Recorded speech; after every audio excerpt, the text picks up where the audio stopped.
Hey, Tatum, how did the combine go for you? I know you didn't do everything there. Do you plan on doing the things you didn't do there? Yeah, I plan on doing everything I didn't do at the combine, vert, rod, 40.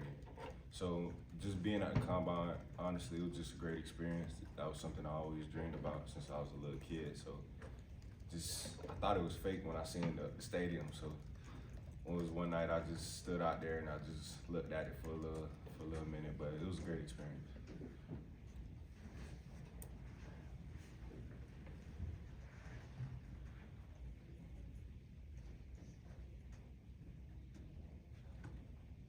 Next question will be Jordan, third row on your left.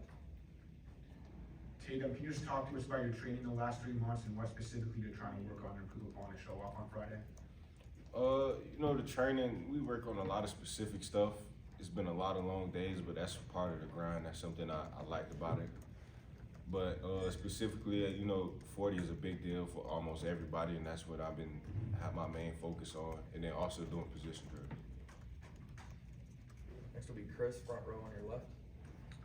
How many NFL teams have you really talked to, especially at the combine, and what's been some of the feedback you've got from those folks?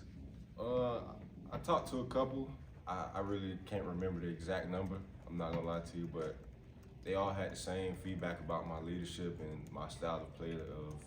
I play like an old school linebacker, which for me is a compliment because those were the guys I studied was the old school linebackers like Ray Lewis and Patrick Willis. So I felt like that was a great experience for me to just be able to get feedback from them and worry about things I need to work on. We'll go back to Jordan. A lot of guys have already mentioned it, but can you just talk about the combine with 11 of your former teammates and what it was like having their support in Indianapolis? Man, I was so comfortable in Indy, just being able to sit with them doing breakfast, lunch, and dinner. And it's 12 of us, so we all in there like who are these guys? They walking around. But we also got into a couple arguments about playoffs and other teams and stuff like that. So it was just great not seeing. We didn't see those guys for almost like 3 months, and just being back together, it was a good feeling. We'll go back to Ira on your right. I don't want to bring it up, but we haven't talked to you since that all happened with the playoff and everything. How did you kind of handle that after the way you guys played the AC Championship game? I'm sure that night you guys thought you were definitely in. How did you handle that process? I guess going through that moment was very emotional for me and all of us, honestly. Beginning of the off season, we always said January to January, and we was 1 day short from it. So it kind of hit us very hard when we worked hard for it, but just being able to be around guys, like I was with Kaylin the whole time we was training for the combine and for tomorrow. So we talked about it and we just moved on from it. We just control what we can control. All right. You obviously played a ton of football before you came to Florida State, had big numbers at your previous school. How do you feel like you improved as a player while you were at Florida State, and how so? Definitely, I would say I improved in just like my mindset and my tackling especially.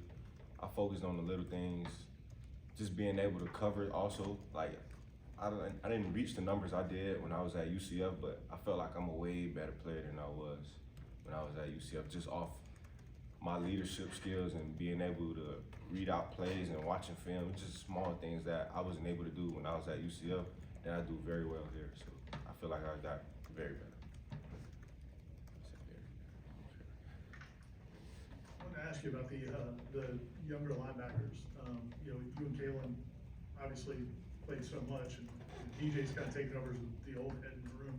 But what have you seen from those younger guys last year, and what do you feel like? How do you feel like that group's going to step up? I'm actually going out in practice today to actually look at what they need to work on or things I felt like we all talked about that they need to work on. Like beginning of the tour duty, we talked to DJ and Omar, and we just like make sure those guys hear our voice because we're going to be the leaders of the defense. And we talked to them and they said they was doing that. We've been getting good feedback about them. So I just feel like it's just something they got to get used to.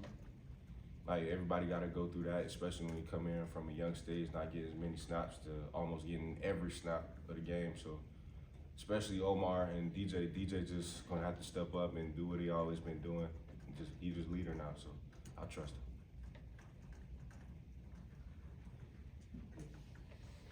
Coach Fuller talked about how much, how smart of a player you are, and Coach James talked about too, and how much film you watch and all of that. Is that something that you can convey to NFL teams? Like how do you have to, when you talk to teams, do they ask you questions about like diagnosing things, or how does that part come up in it at all? Yeah, that always come up in almost every interview I had and every conversation I had with a scout or a position coach. They ask you how much do you love watching film, or how much film do you watch, or how do you prepare for a game? And I felt like watching film is one of the biggest ways to be better on the field, because like if you go out there blind, it's almost like you're going out there blind, not knowing what to do, or you see like a certain formation, and you don't know what could come from it. It's just like it makes everything harder for you. So I felt like watching film plays a big part of actually going to the NFL, because it's almost like smart football instead of just going out there and running around. We'll go back to Jordan on your left. You mentioned trading with Kalen Deloge. Can you just talk about your personal relationship with him and how these last 3 months have really brought you guys together? Yeah, me and him was roommates when we was at we trained at Pensacola and Excel, so they put us as roommates. We was at a good resort, so and we was right across from the beach. So I spent a lot of time with him. I usually do every day since when I was here too, so I felt like it was nothing new to me. Yeah, it was the same, honestly, man. We've been doing what we've been doing since the past 2 years. Next will be Matt, third row on your right. Randy Shannon was your coach both at UCF and here. How much has he meant to your college career? Yeah, Coach Shannon, man, he helped me grow as a player on and off the field, as a person on and off the field. It's just him always being there for me. I've been through a lot of ups and downs, and him just always being there for me, it just stuck with me. Coach Shannon is like another father for me, and I really appreciate it for it. We'll come back to Ira. You talked about going to the combine being a dream, and playing in the NFL being a dream.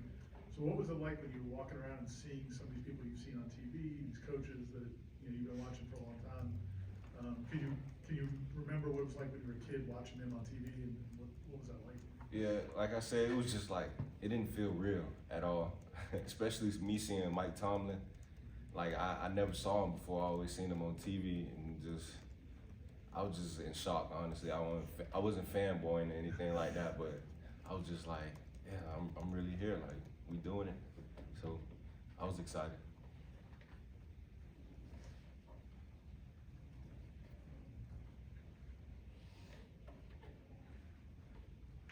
All right, back to Jordan.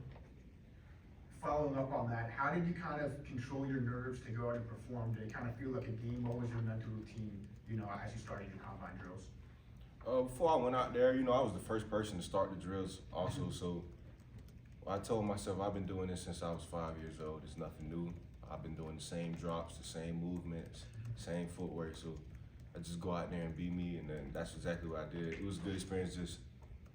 Our very first drill was the wave drill. We had to lay down, and then I looked up, and there was nothing but bright lights, cameras.